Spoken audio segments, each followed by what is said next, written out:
श्रीमद्भागवते महापुराणे दशमस्कन्धे अथ पञ्चमोऽध्यायः।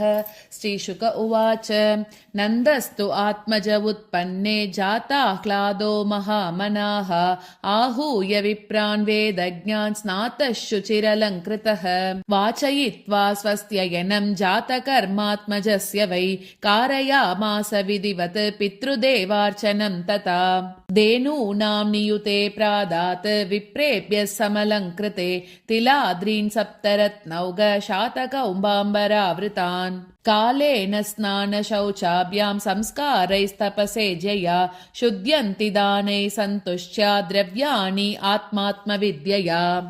सौमङ्गल्यगिरो विप्राः सूतमागतवन्दिनः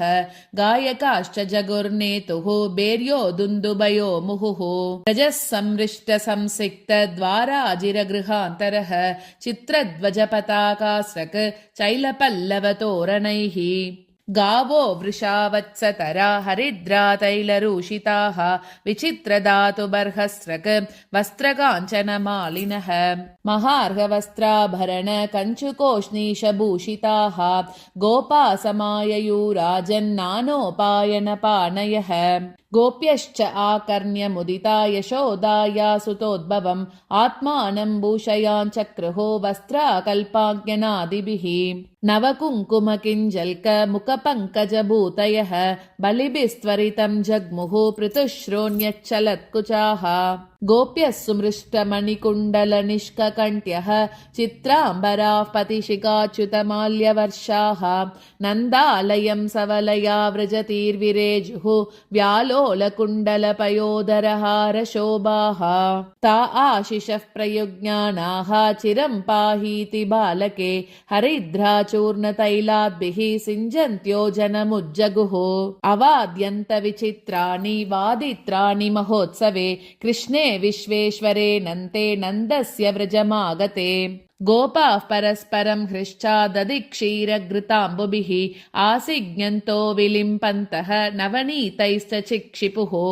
नन्दो महामनास्तेभ्यः वासोऽलङ्कारगोदनं सूतमागतवन्दिभ्यः येन्ये विद्योपजीविनः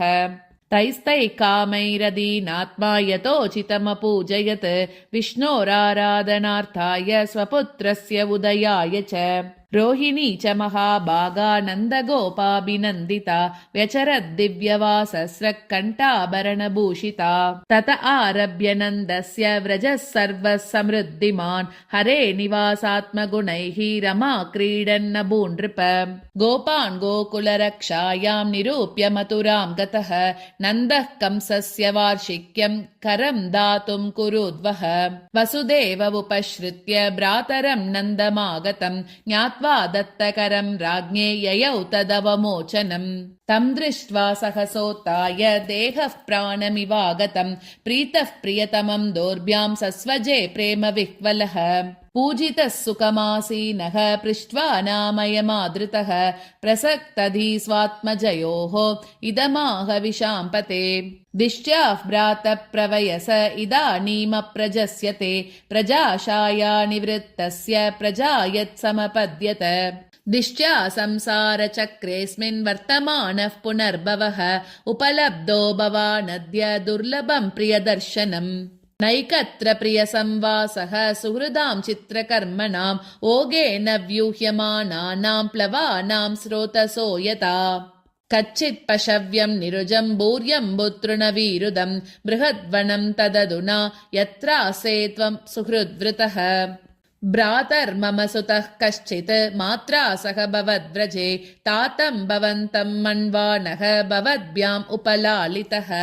पुंसस्त्रिवर्गो विहितः सुहृदो ह्यनुभावितः न तेषु क्लिश्यमानेषु त्रिवर्गोऽर्ताय कल्पते नन्द उवाच अहो ते देवकी पुत्राः कंसेन बहवो हताः एकावशिष्टा अवरजा कन्या सापि दिवं गता नूनं ह्यदृष्टनिष्ठोऽयम् अदृष्टपरमो जनः अदृष्टम् आत्मनस्तत्त्वं यो वेद न समुह्यति वसुदेव उवाच करो वै वार्षिको दत्तः राज्ञे दृष्टा वयं च वः नेहस्तेयं बहुदितं सन्त्युत्पाताश्च गोकुले। श्रीशुक उवाच इति नन्दादयो गोपाः प्रोक्तास्ते शौरिणा ययुः अनोभिरनडुद्युक्तैः तमनुज्ञाप्य गोकुलम्। इति श्रीमद्भागवते महापुराणे पारमहंस्यां संहितायां दशमस्कन्धे पूर्वार्धे नन्दवसुदेवसङ्गमो नाम पञ्चमोऽध्यायः।